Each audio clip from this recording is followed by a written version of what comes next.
I am here with Heidi, who's going to tell me all about her experiences at Olympia. Olympia was many, many years ago. It was, I was 21 years old. Really? Yes, it was in the 80s. I think it was 1981. Okay. Looking for a new sport, something other than running or whatever people were doing back in the day.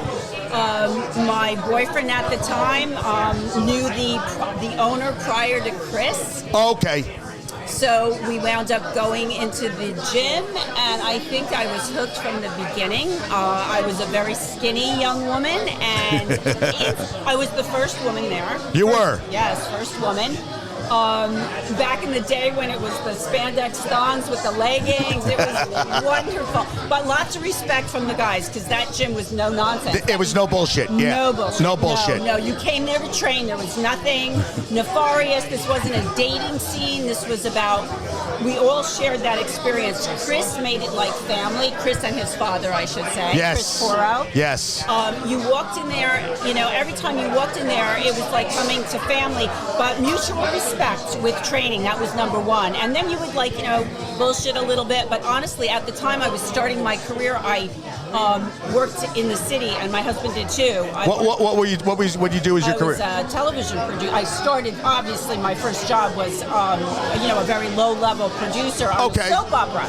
Get out of here. Yeah, no. So we worked long days in Manhattan. Okay. We would come home, change quickly, and come to the gym. Find a parking spot. Right. Yeah, but find a parking spot. Good luck with that. And the regulars were there. Vinny, Butch, Chris was always there. And in the beginning, his dad was there. And it was so great to come and kind of release the steam and focus on, just fitness and wellness, and everybody had the same goals. Everybody wanted to be better at the time. The women in the game were like Rachel McLeish. Right, Rachel McLeish. Right, remember? Yes, I do. And there was another woman, and I forget her name. Right. But they were major bodybuilding women. Now, I was never going to obtain that or achieve that. But what bodybuilding did for me, and I still lift, I still train. I'm 62 now, so that's 40-something later. Yeah. I thought you were 27 tops. But I think it's the magic pill as far as... I agree. Yeah, for sure. But you see friends your own age now who can't even walk. The back, everything. You know what I'm saying? Yeah, and I feel bad. I'm like, I always say to my husband, I say to Jack, well, I'm so glad that we started early. Right. And we got hooked early. The key is persistence. Right, exactly. So even though I'm not lifting as heavy, like somebody at the gym, I was curling 15-pound dumbbells, which I used to do like 25. And they're like, wow, you really lift. I'm like, sadly not as much, but I'm, as much as I can these days. And I always mentor up. I look at women ahead of me, and when they have a bodybuilding body, and you can tell, I praise them. I'm like, wow, much respect. And when I train at a gym now and I see a younger woman, I'll tell them, I'll say, keep doing what you're doing, because it's going to carry you through to life. It gives you confidence. It just gives you everything, right? Discipline, confidence. Exactly. There's a social aspect to it. If you do it with your partner, it's great because it's a healthy activity. So do you two work out together? Well, yeah, we do. Together but alone. Like, we'll be in the gym together. I knew exactly what you were saying. I don't like somebody watching me. I've never worked with a trainer. I've never taken a class. Did you ever compete? You never compete? Never try to compete? I was always a little too skinny, and I never wanted to do any supplements, let's say. Okay. So now you got into television producing. Is that what you two did? Yes. In the soaps? Yes. So late, we would come home so late at night, come to the gym, work out for an hour, and then go to Mealy's, and he would have like a big pasta dinner. Mealy's, yes. Right down the road. Big pasta dinner. I was telling my dad about it. I used to go to E&V, and it went downhill. It used to be so good, and it went downhill. But Mealy's was great. Yeah, and then a big chocolate shake at Applegate's on the way home. And this was like 11 o'clock at night. Right. I never got fat, never got heavy, right. Because of the lifting. I believe that it really is, and you know what, when I was a little girl, I used to watch Jack LaLanne. Right. And I was like, you know, you have to find inspiration somewhere, right? Right, I said, exactly. Well, look, and I thought he was such an old man, and he was. Right. And I said, wow, I want to be kind of like that. But isn't it great now to see so many women doing like the CrossFit, all that stuff that there's and sports and everything. Right. I think it's great. Absolutely. And then it got a little bit like, sexy because of the bikini bodies. Yeah. Listen, whatever it has to come, as long as you're training, that's awesome. Exactly. And I think for guys too. Do you two have any kids? No kids. That's why you two look so goddamn happy. Maybe. Do you have any pets? Oh, yeah, 5 dogs. I mean, 5 dogs. Not now, but over time. Listen, we enjoyed our life. We're not going into the city right now, currently, anymore. I'm not.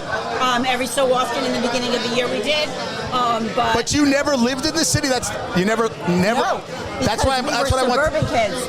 Okay. Drivers. We motorcycle. So what are we doing in Manhattan? Right. You know, Yeah. 3 dogs at a time. Right. 3 motorcycles, 3 cars. Where are you going? Right? You can't do that. And you have to get out of the city. Absolutely. You got to do the total opposite from that stuff. Right. And we used to go, sometimes I used to go to train in Equinox in the city. And it was such a different vibe. It's too pretty. Too pretty. Yes. And all the people don't even work. That's what I was talking to Sharon. And Sharon, I said, Sharon, everybody on the goddamn phone. And you want to work in with somebody, and they look at you like you're nuts. I'm like, can you get off your phone so we can actually work out? And they don't. They just sit there. The kids suck. By the way, that's the difference now from when we went. There were no phones. No, exactly. You worked out. You worked out. You rested in between your set, and then you did another set. Or maybe you chatted with somebody. Right. Now it's exactly. It kills me. And they don't strip the weights, I hate to say. No, they don't strip the weights. No. Oh, I'm like, see, that's why I had to do this today. I was like, I'm around the people we're old school. Yes, we are old school. But the good school.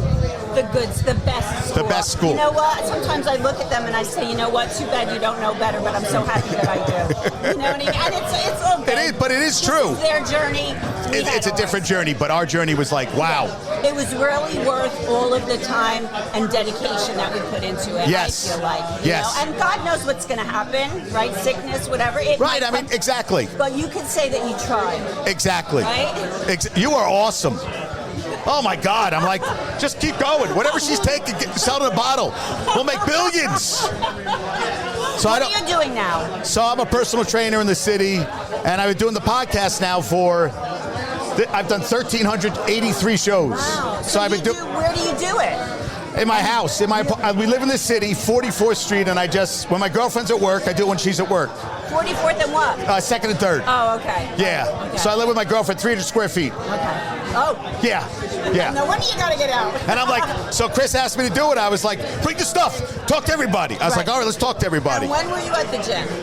85 through like 89, 90. Okay. Yeah. Okay. Were you there when Erin, after Chris left, and that woman Erin? No. Bad. She's not coming tonight. I don't think so. Erin? See, I remember the Chinese restaurant next door, and all the guys got the bodybuilder, like the rice with the steamed. They get the steamed chicken. They go next door to get the food. I was telling them about Ted Arcidi. I saw him lift 700 pounds off the bench press. He was a monster. Monster. Yeah. So do you remember the 19th Street Gym in Manhattan? Yes. Upstairs. Our friends owned the 19th Street. Tommy Marinelli, Lou Marinelli. That place was that was a real gym. Oh, hardcore. That was hardcore gym. They don't have those gyms anymore. They're all gone. Yeah. There was I lived near the World on 64th and Broadway.